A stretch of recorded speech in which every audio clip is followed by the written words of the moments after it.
Hello students, I hope you all are well and welcome again to the online classes of class 9th, and let's continue our last chapter we have done in the last class, motion part 2.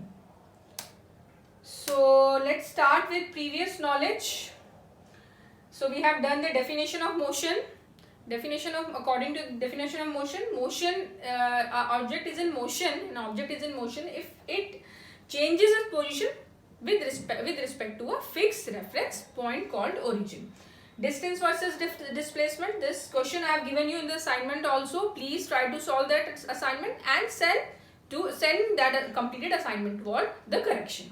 So distance versus displacement is, distance is the length of the path covered.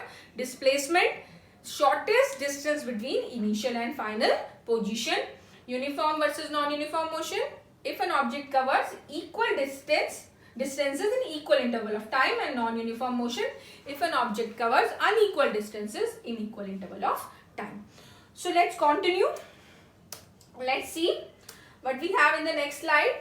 So here is a picture where two boys are running. Let's see who is faster and who is slower. So this boy is running faster. Obviously he is ahead. This boy is ahead of this boy. So now when the two boys are running, the picture is very easy to judge. Now how we are going to calculate? If you want to calculate who is moving faster, then we need a mathematical formula for doing that. So our physical quantity which deals with the motion of an object, how faster the object is moving, that particular quantity is speed. So speed helps us to judge whether an object is faster or slower. Now what is the definition of speed? Distance covered with respect to time. So how much distance has covered by an object divided by total time taken. So here is the formula. Average speed is equal to total distance covered upon total time taken. And what is the SI unit for speed? It is meter per second. The unit for distance is meter and the unit for time is second. SI unit, standard unit of time. So let's move further and let's see one numerical based on average speed. Here is question number 1.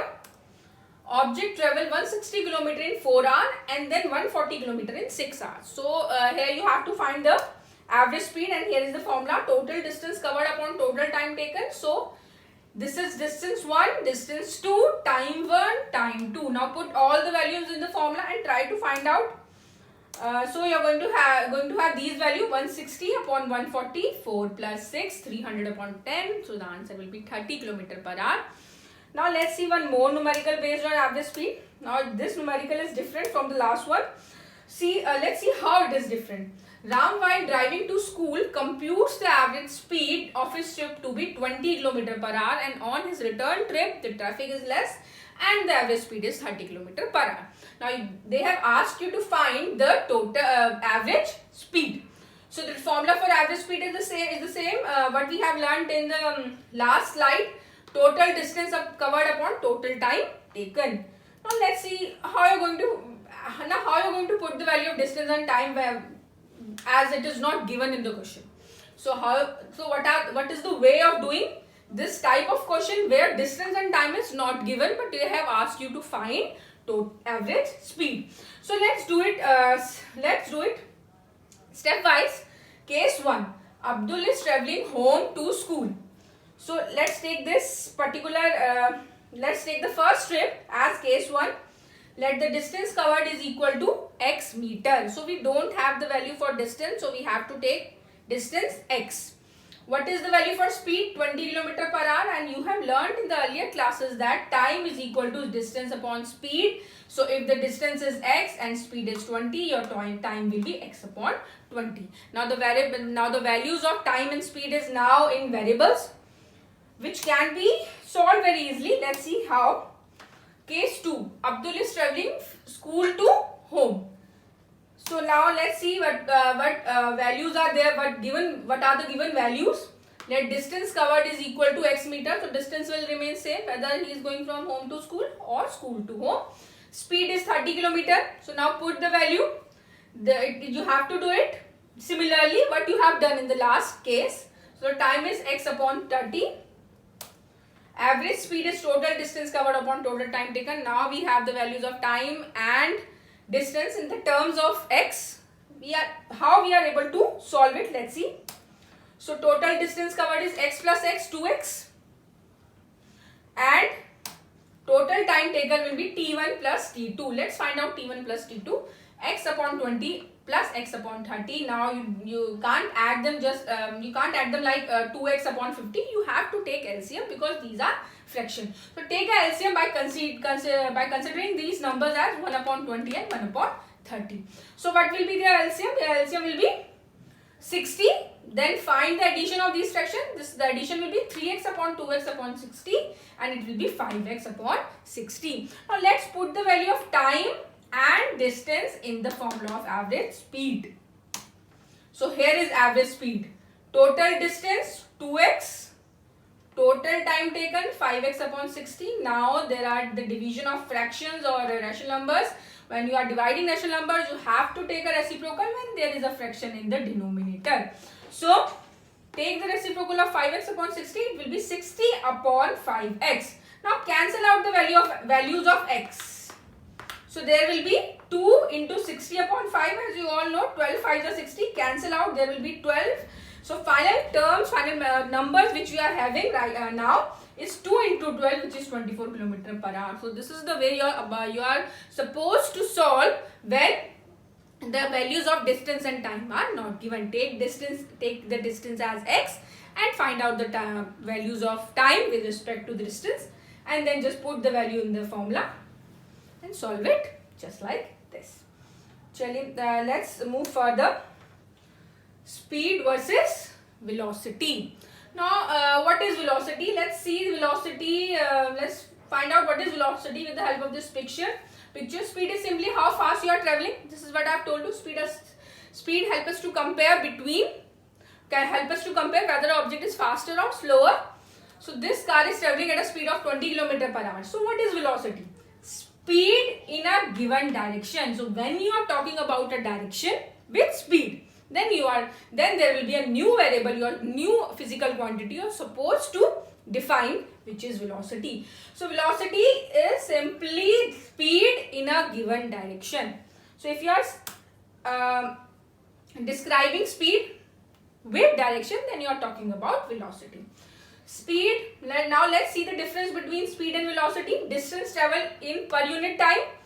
Velocity, distance traveled per unit time with direction. So the definitions are somehow same, but velocity, when you are talking about velocity, you have to write direction.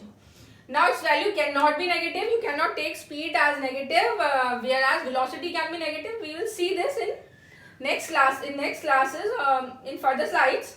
Scalar quantity, it's a vector quantity. Now you can see there are two new terms. What is scalar and what is vector?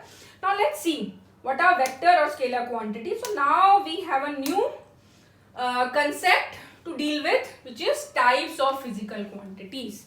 So let's see, let's study them with the help of this example. So there are two cars. So this car is traveling at a speed of 40 km per hour. And this car is traveling at a speed of 40 km per hour, but in the direction east direction. So here you can judge very easily that it is velocity, whereas 40 km only is speed of the car. Now let's see what is the next point. Car will cover 500 km. This car will cover 500 km. And what about this car? This car will cover 500 km to reach Delhi. Now again there is another thing which is added, and this thing is actually the direction of the car, in which direction the car is moving. So hence this is 500 km is distance, and to reach Delhi with 500 km is actually displacement. So speed and distance, velocity and displacement. Now why I have divided these terms in a tabular form. So let's see why we are doing this, because we are about to study physical quantities, types of physical quantities, which are scalar and vector.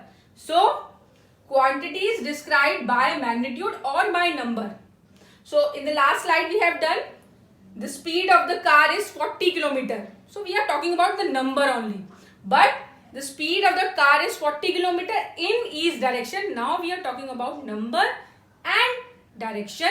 Then there will be a new quantity which is known as vector quantity. So scalar quantity when there are numbers only. Vector quantity when you are describing the motion of an object with the help of number and direction. Then we are talking about vector quantity. So we have studied about 4 quantities: speed, distance, velocity and displacement. So according to the definition, speed and distance are scalar quantities and velocity and displacement are vector quantities. So this is a major difference between types of physical quantities.